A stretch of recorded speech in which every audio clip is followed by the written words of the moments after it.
Welcome back for another book review. This is one I had to drop off, so I'm just going to insert a picture of it here. But this is the book we're talking about today. So this is not really what the title would suggest. This is a Christian mysticism book. So apparently this is a thing. There is Christian astrology, and that's what it's very, very loosely based off of, and then just like a minor sprinkling, kind of, when convenient, of tarot. I gave this one a 2 out of 5. To be perfectly honest, if you don't know my system, 2s are not great, but I reserve the 1s for the truly terrible. Because a 1-star book, because most rating systems don't let you go with 0, so 1 has to be reserved for the truly terrible.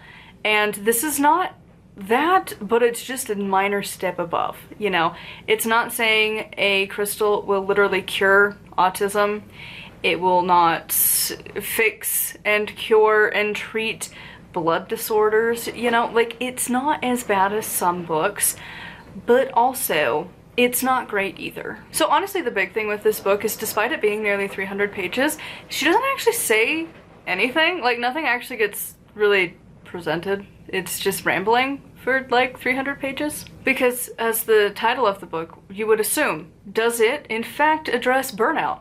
No, it doesn't. Does it also assume you have a pretty high level of knowledge when it comes to astrology and tarot? Yeah, it doesn't explain a lot of that. You just have to know those things. Honestly, it's pretty all over the place with this book. And again, it really comes back to a lot of Christian stuff. And that's been some of the other complaints in other reviews for this book. And yeah, it's pretty apparent. So let's get into some of the specifics for this book, because there was quite a few. Kicking off strong, we're not even technically in the book.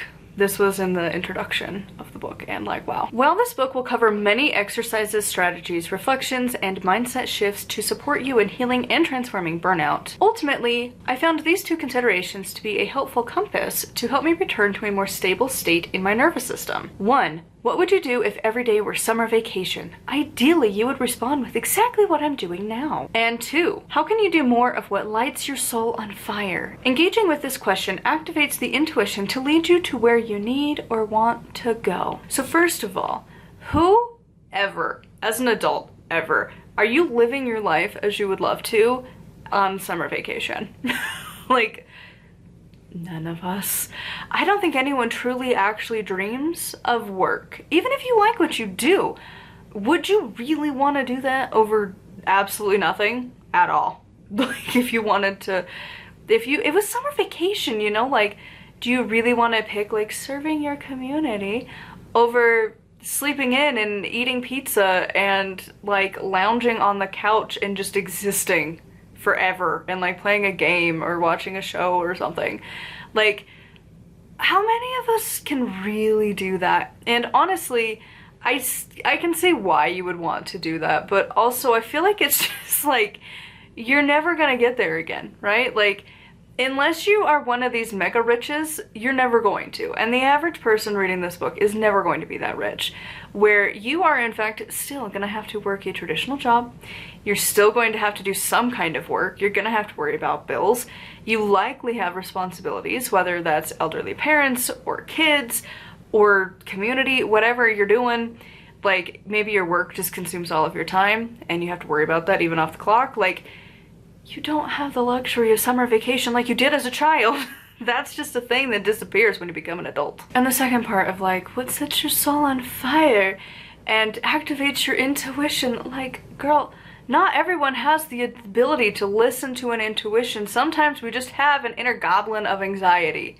Like, not everyone has this like gentle little compass to be like, this will make you happy. No, we don't all have that. So it felt very privileged and just very like barely touching on the subject, really. I mean, if you're reading this book and you're burnt out, like, is this gonna help? So the next is on page 12, and I didn't like grab a whole quote of it, but it's basically describing a breathing exercise, but it doesn't give you the specifics.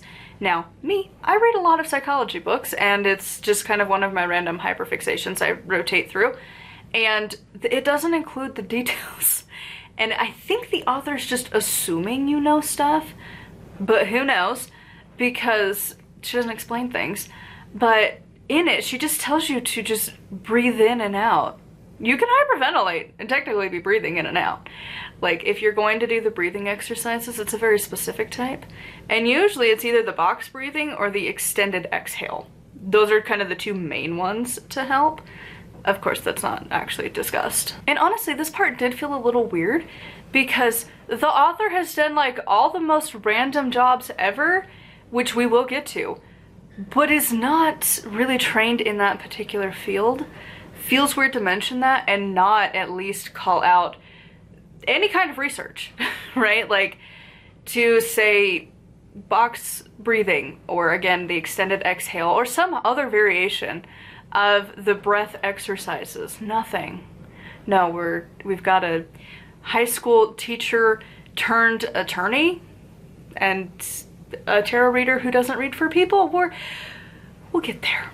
Oh, actually, I think it's the next one, actually. Here we go, page 14. It's crucial to understand and disclose our biases before reading for others. This is why, personally, I choose not to read for people. And yet, the About the Author says she is a tarot reader.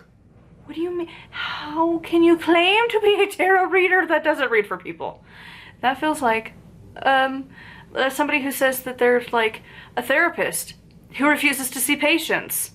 Are you really a therapist, you know? Like, a doctor who never has patients. Are you really, though?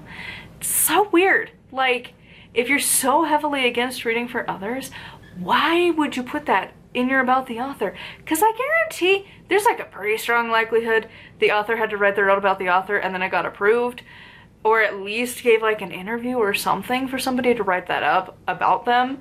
Why would you include that if you don't actually do it? Next, page 31. Card reflection on labels. Shuffle your deck and lay out 5 cards according to the spread. 1. What labels do you currently wear? 2. What labels do you want to keep? 3. What labels do you want to discard? 4. What labels are you unsure about? 5. What next step can you take? And to be perfectly honest, maybe this is just my level as a reader personally, as my own, like, pulling out the cards, but that feels more like a shadow work prompt than a tarot card. Like, I'm gonna be so for real, I feel like you would get better answers just journaling that out versus pulling a card to tell you what that could mean. Like, maybe actually just do some inner work, not pull out a deck, which I know some people can do, but again, I feel like you don't need an outside source of a tarot deck telling you these things. Just do the journaling, get inside yourself and figure it out. And here begins where you're like, oh God, literally.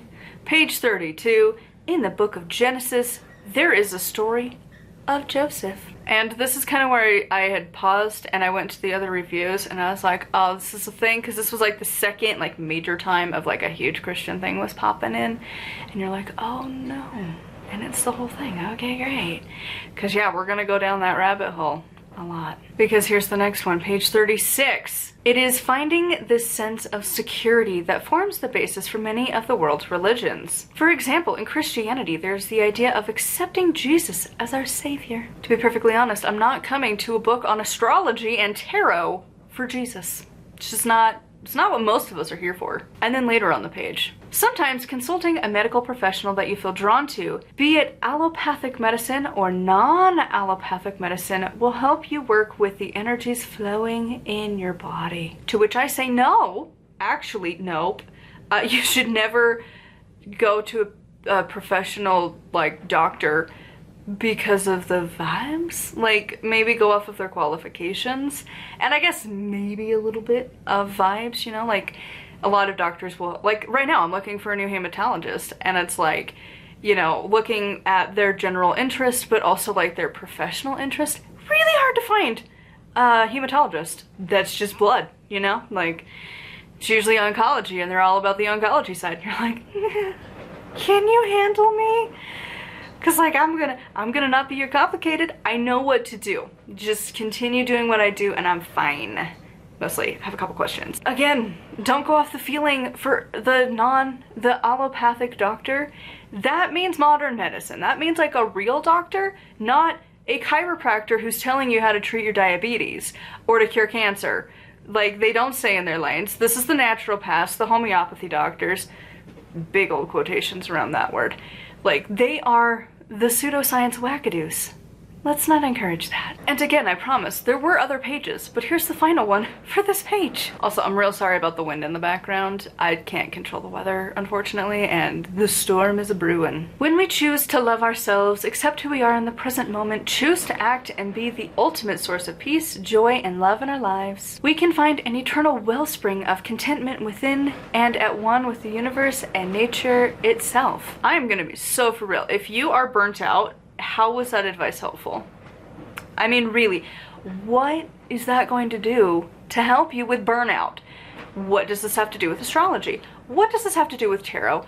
And bigger, what does this have to actually do with really dealing with burnout? That doesn't fix it at all. This is the most, like, quick gloss of paint landlord special to deal with burnout. Like, it's not helpful at all. I'm not going to dwell too much on the Christian parts because, again, I kind of have already stated it, but just so you know, I mean, it's still there. Page 50. The parable of man at Bethesda, a story Jesus taught to illustrate the healing power of mindset and words. Again, I'm not here for Christian stuff. Really not. And like, to be honest, how often are people coming to astrology and tarot wanting Jesus?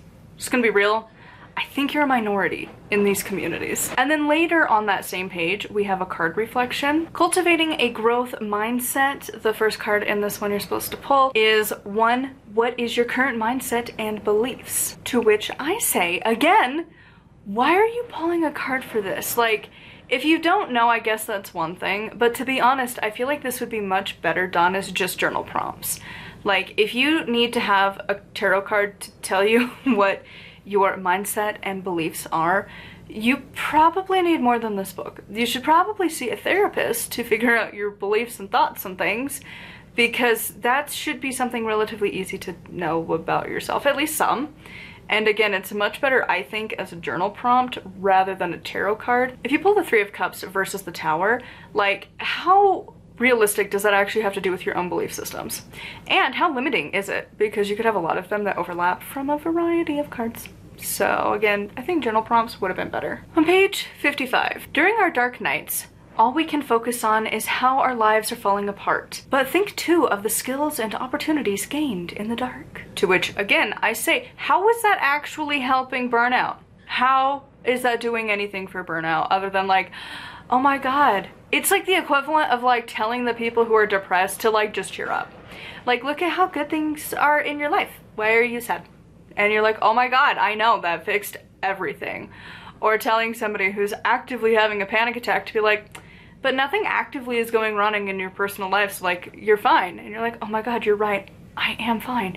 That's not how it works. Continuing. On page 59, instead of allowing stress about unpredictable weather to consume you, concentrate on how you can adjust your plans to suit any given climate. So that's just no. No.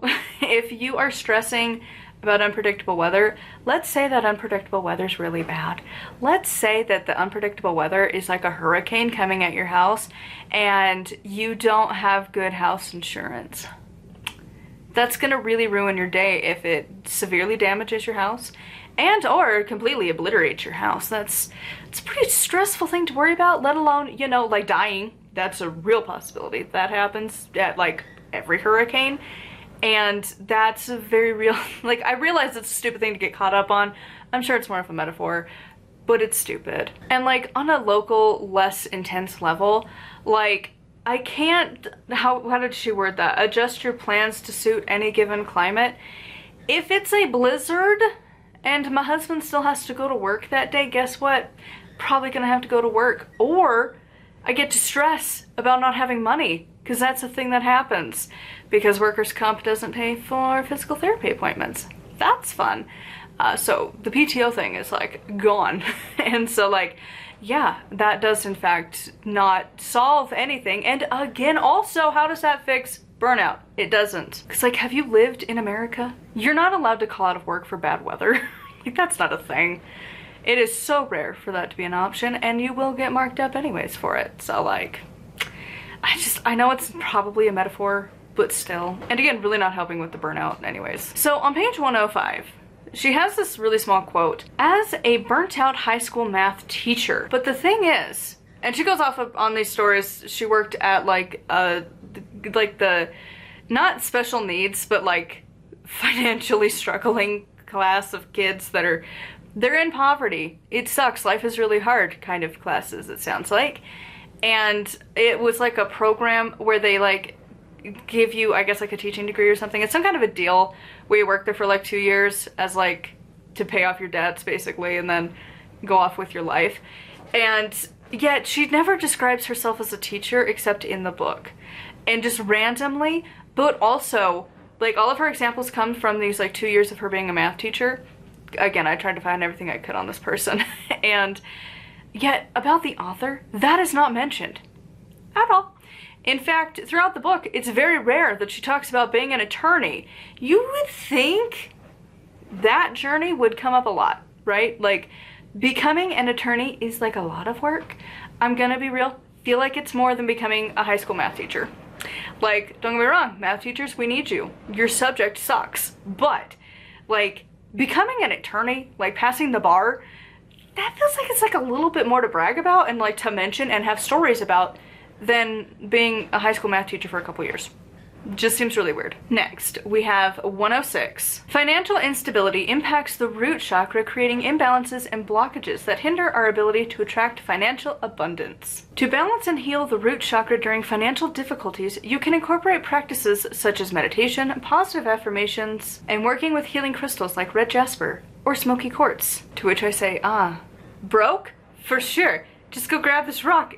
It'll fix everything. Like, what do you mean? It doesn't work that way. That actually is the most unhelpful advice ever. I've tried it. Did you know it doesn't work at all? And I say this with the truest of sincerity. It pisses me off. Pisses me off when these books include this. And you can just tell you come from not poor. Like, at all. Because have you met poor? No, you haven't. Like, that's not, you're not going to meditate your ass out of debt. That's not gonna work at all. You can't affirmation yourself into more money. That doesn't work at all. At most, it might give you like a little umph, like 2% more of a chance it's gonna happen. But otherwise, no, it doesn't actually fix poverty at all. And I have these rocks, I'm still broke. So no, I've tried meditating, I've tried affirmations, I've tried all that crap. I am still poor. Like, in fact, feeling more poor than we have for a long time. And it just pisses me off, because like, no.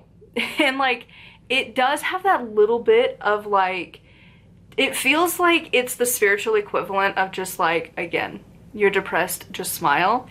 Because like, again, it's blaming you for being broke and having financial struggles. It's your root chakra. It's a you problem. You are why you're poor, not the many systems in place. Not the fact that, like, especially if you live here in the US, the economy's just on fire everywhere. No, it's because your root chakra is messed up and you didn't meditate with this rock. That's why. Next, we have got page 110. Often we underestimate the impact of investing in ourselves and others, especially when we believe we have nothing substantial to offer. But as the story of my own journey demonstrates, even in times of financial struggle and uncertainty, tithing and investing can create a transformative shift in our lives, to which I say, what the F, what? Speaking of America, did you know that the Mormon church, I'm pretty sure honestly, could feed the entire state of Utah, if not the entire country, maybe the world? They are so unbelievably rich. They don't need your money. Like, oh my God, the tithing. No, absolutely not. Also, you have to have money to invest money. Like, poor people are not going to go invest. You know what they're going to invest in? Food. They're going to invest in like healthcare they've been putting off because they don't have money. Like, they're going to do repairs that they've been needing to do, they haven't had money to do. They're not going to put it in stupid stocks. They're not going to invest it in some stupid... But again, tithing? Oh my God. No, that's stupid. That's just the biggest waste of money you could possibly have. Give it to charity. give it to the nonprofit charity specifically, because they will actually do something good with your money. The churches will sit on that money. You ever see how much money they have? It's a lot, especially the Mormon church. That's the one I'm most familiar with. They are mega rich. Like, I'm gonna be so for real, I kind of think they're richer than like Jeff Bezos, for being honest. Like, they have so much money, and maybe it's, you know, the liquid assets or whatever. They are rich. They don't need your money. And to say like, oh, any witch that tells you to tithe, just run so far away. You don't need to tithe. And again, most go to a charity, a nonprofit charity to improve the world. That would be better. Let's end world suck by not having tithing and investing. That's gonna fix your financial situation. Again, it's these people that just live in a privileged little universe where you're like, have you met poor? Have you? And again, tithing is not going to fix anything. That's just gonna make you more poor, and that's it. It's gonna make the church richer. That's it. Doesn't do anything else.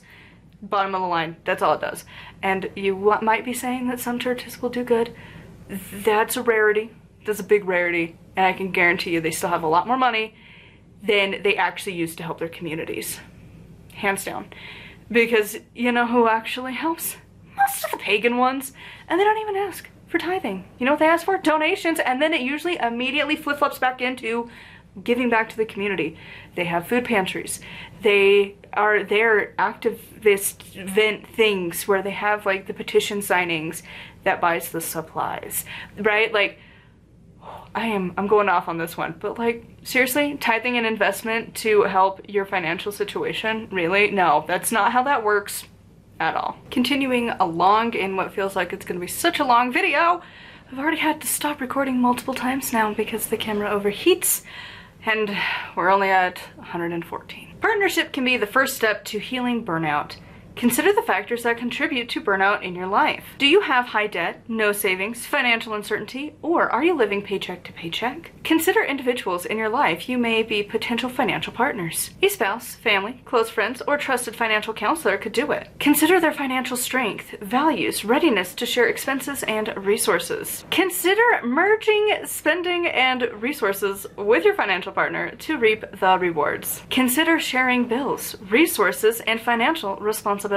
Financial stress affects your well-being, so embrace partnerships and live within your means to heal burnout and build financial security. I really do hope that you understood how much I wanted to interrupt that very long quote, because wow, that is privileged and so wrong. Who has that as an option? Like, I'm gonna be so for real.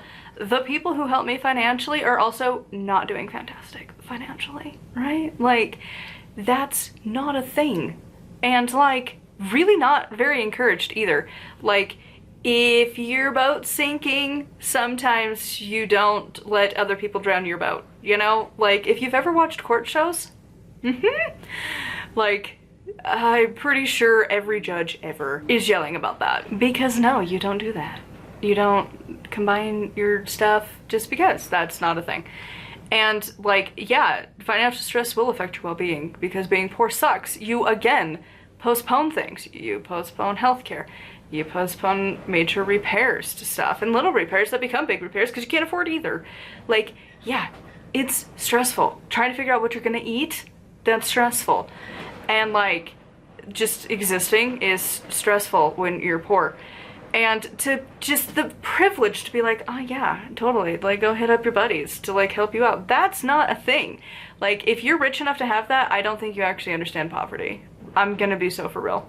Like, maybe you are just fumbling the ball being middle class because like, come see the dark side of us in the Underdark struggling desperately.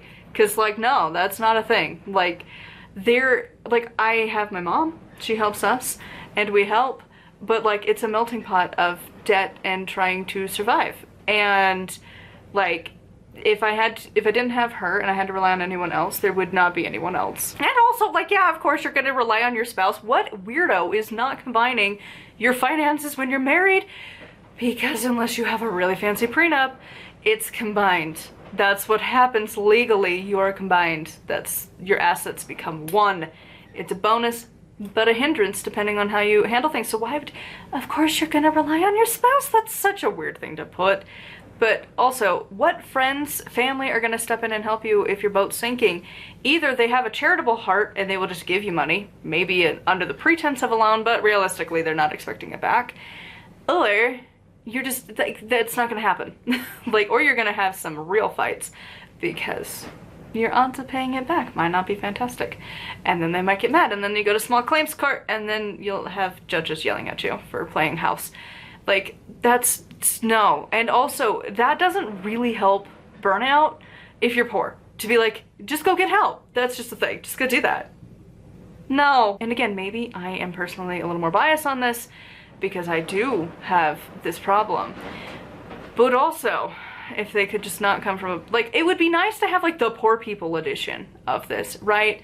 And, you know, I read a book a while ago on Patreon, and it's still, I think it's the most, like, speaks poor to poor ever. And I think it was something like capitalism sucks and all I got was this crappy t-shirt or something. Fantastic book for the poor experience to becoming unpoor. Really good book. This is not helpful at all. Like, her thing, more realistic than this book. Just go have your rich friends give you a bailout. It happens all the time. Then on 119, in my practice as an attorney, I see that the core challenge preventing many from estate planning is the absence of a concrete financial plan. This is why I'm just sitting here like, you're an attorney? Because I wouldn't want you as an attorney. Wow. Because no, I'm pretty sure the biggest core challenge is money. Attorneys are expensive. Do you know how expensive? Expensive. We looked into getting our estate planning, our wills and trusts and everything set up. Easily $1,000 for the cheap person. Cheap. $1,000. Oh my God. No, that's the biggest problem. And like when my dad did his, it was like almost $4,000 to do his will and the trust and power of attorney and all of that. When you're dying, end of life crap that you need to deal with. It is expensive. That is the biggest hindrance, not just, it's not a, you can't have a concrete financial plan when you're poor. You're just trying to survive. Like, what's more important, planning for your death at some point? You don't know when that's going to happen, but you're assuming at least a couple decades, versus your car that actively is dead, that the battery died, or the windshield cracked out, and now guess what? You got to deal with that first. Or your roof is actively leaking, so you've got to deal with that. Or your fridge broke, so now all of your food is going to go bad real quick if you don't figure that out. That's not really financial planning that you can deal with. That's just being poor. Like, again, I think this is for like middle class and above. Maybe. This one, all I have as my note is to insert eye twitch, so we'll just leave it at that, but here we go on page 122. At birth, we all inherit privileges from our ancestors. Some of us are raised in homes with great material, relational, intellectual, and spiritual wealth. Others are born with much less. While some can be brushed through hard work, and divine connections can also play a role in how certain opportunities unfold. Serious eye twitch right now. Yep. On page 132, keeping with the theme of out of touch with reality, accept the wisdom of Circe, which I probably am mispronouncing, the goddess of nurture and motherhood, and let go of any limiting ideas that prevent you from prioritizing self-care. Which I say, yes, just let it go. Just let it go. That's it. That's all you have to do. That's how you cure your burnout. You just let it go. And then you're fixed and you're cured. Did it, nailed it, done. Page 134. We cannot ignore the decline of traditional religious observance, which is becoming prevalent. To which I say, oh no, not that. For a book on astrology and tarot. Because, like, again, I'm sure there's Christians who are coming to this, but, like, to be fair, like, who is, they're not the majority. No, and also, if you're going to that, like, are you really like a traditional Christian anyways? No, usually not. You're not going to be a traditional religious observance kind of a person, usually. No, and it's a good thing. It's a good thing. If anything, let's all just convert to being the, like, satanic temple, the ones that are fighting the churches. That's my speed. Because you know what? they're usually much more nicer than the Christians. So no, it's a good thing. And also, you know, they only mean Christian, right? Like the author's only talking about Christian faith. They don't care if the Jews are going. They don't care if the Muslims are going. They only care about the Christians. That's the only one that's gonna count, and we all know it. Also, the next one is just like, of course, why not? Why would we not have this? On page 135, it has a lemon detox diet. Because nothing screams fix your burnout like a detox diet. That's gonna fix it, for sure. That's the thing, guys. This one I just had to include because all I could think of was Shrek, and that was it. There was no other option. That scene just replaying in the brain. Page 158. Onions, with their many layers, offer us a glimpse into the rich tapestry of cultural practices and ancestral wisdom. Which is like, sure, whatever, fine, but also like, no, it's Shrek. It's Shrek. It's just Shrek. That's it. That's the only option. Let us continue with page 184 and 185. Exercise healing resentment. Visualize forgiveness. Practice visualizing forgiveness. Imagine yourself letting go of the resentment, freeing yourself from its burden and opening up space for healing and growth. Recognize that forgiveness is the process that takes time. Be patient with yourself as you work through these emotions. And persist in practicing forgiveness even when it feels challenging. This is such a Christian mindset. No, I will hold on to my grudge past the grave. I don't care. Because this just breeds grounds for abuse, for really horrible people. Like, there is just some things that are unforgivable. Like, I don't care how much you want me to forgive you. Like, if like I had a family member who was murdered, I'm not gonna forgive the murderer. They're a D-bag that deserves really bad things to happen to them. Like, no, I don't care. And abusers, no, I don't care. I don't care at all. I will happily hold that grudge till I die. I hope bad things for you. I hope that a train hits you. That's what I hope for. Because, like, no, you want to hit other people? Guess what? Let's find you getting hit by an object you can't fight. You know, like, just, no, and it doesn't hold me back. It is fire in my heart. I like it. It is a good thing. It is a good thing to not forgive certain people. There are abusive people who will use this as a manipulation tactic. Can't even speak. No, forgiveness is stupid. Honestly, like, you know, it's one of those things that is heavily pushed by the Christian narrative that I don't like to see in the pagan spaces and other spaces anyways, because no, you don't need to forgive people. You can hold on to a grudge. Don't let it like consume your life, but like I can still actively be mad at the family we don't talk to. I can still actively be like piss off to the dead that are abusive assholes. Like, I don't need to have any sort of forgiveness towards these people. I don't care if you're living or dead. I don't need to forgive you. And you know what? I'm perfectly fine without it. It's not a problem. I have zero problem saying that some people are horrible and that I don't need to forgive them. Also, continuing that statement, on page 186, although forgiveness is not always easy and may take time, it is essential for our healing journey. No. Somebody decided to a 6-month-old? No, actually, we don't need to forgive them. They're a horrible person and should have bad things happen to them. And, you know, somebody beat the crap or even beat and killed their spouse? No, we don't need to forgive them at all. They actually deserve terrible things to happen to them. Like, there are times where people mess up and you should forgive them because people make mistakes. And then there are times where no, actually, you don't deserve forgiveness and you're a terrible person. And there's smaller instances in life, but again, forgiveness it's not a requirement to your healing journey. And anyone who says otherwise, usually they're ready to gaslight and just forgive the abusers and be like, it's fine, just forgive them. No, hold that grudge, hold that fire, keep it going. It's a good thing. On page 199, as we step into the embrace of Capricorn, we find ourselves at the equinox point. Did you hear that right? Did you read that right? Capricorn, the equinox point. Yep. Never heard a solstice referred to as an equinox. Those are usually the complete opposite thing. So, That's fun. Page 221. In this symbolic Garden of Eden, we realize that not each of us carries the latent energy of a seed. Just in case you were wondering, yep, still pretty Christian throughout. Page 271. May we remember and bring back into the wild of the people the teachings of Jesus, to which I say, oh my god, yikes. No. Can we bring back the teachings of the Vikings, if we're gonna play that game? Or better yet, modern day Satanic Temple. Bring their teachings, because you know what? It's way better. It's way better, you know? Like, they don't fight you to have rights over your body. They don't think that one gender is better than the other. They don't want to kill people because they are just not like them. Like, no.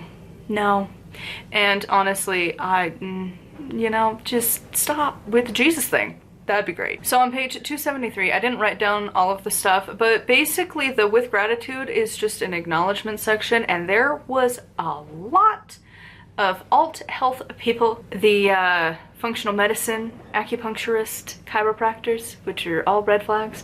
And I know some people are like, but they're not all bad. And it's like,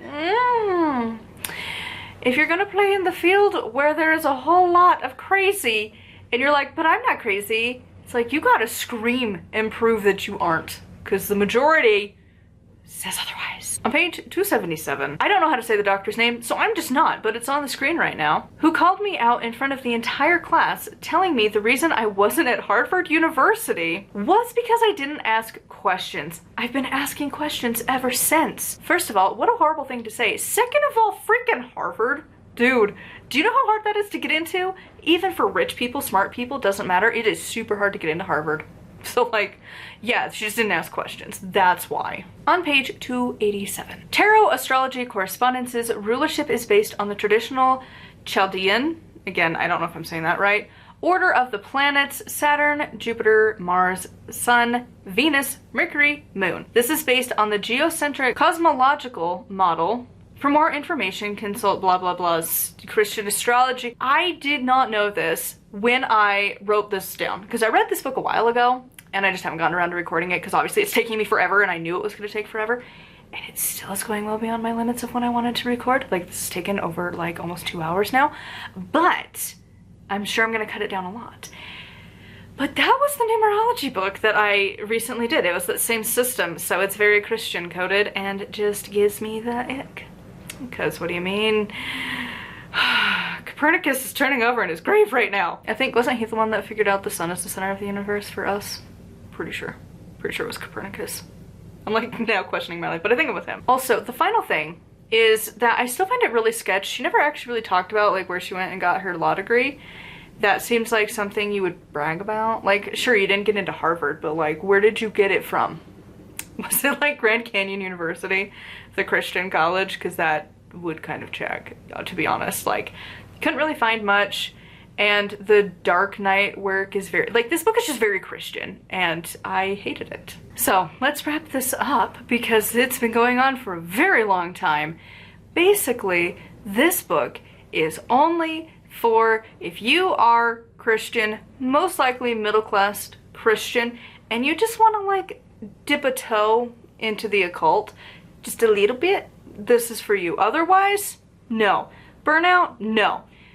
Poor, no. Astrology, no. Tarot, no. Just no. Nope. It's for Christians who just want to like, again, just a little step into the occult. Just a little bit. Not much, a little bit. It's still Christian coded versions of it to boot. So no, just no. It was a terrible book. I would love to know your thoughts on this very long video. If you have made it to the very end of this, you should leave, what should we leave in the comments? I haven't done that for a while.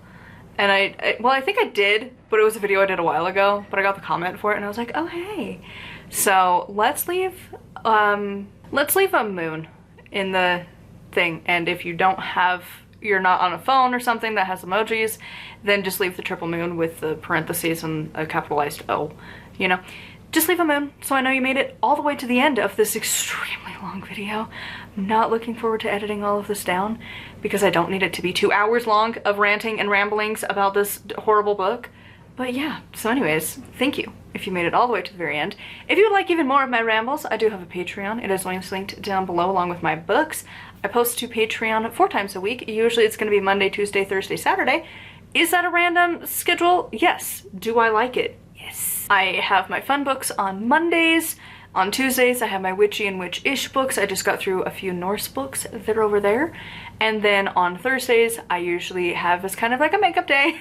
Because inevitably I'm behind, especially with STOW, so that's like a double week thing for a minute. And also my like monthly goals, so chit-chatting about what I'm up to, and of course working through STOW.